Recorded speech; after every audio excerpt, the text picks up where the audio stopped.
Welcome back to another technical deep dive here in the debug zone. Today we're tackling a big question and breaking it down with insights from other users.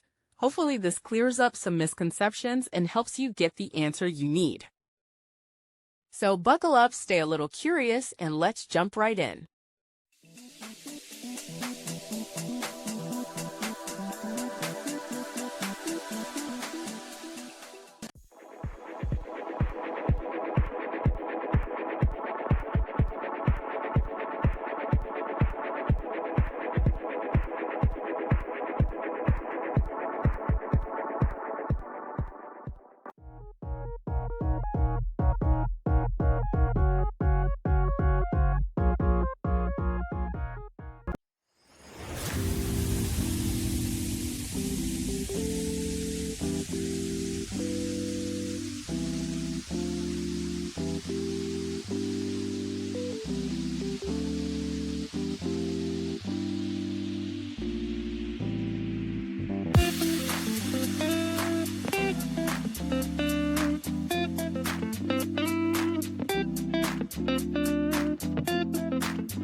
And that's a wrap.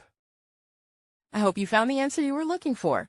If you did, take a second to hit that subscribe button. It really helps out. And let me know in the comments which solution worked best for you. See you next time in the debug zone.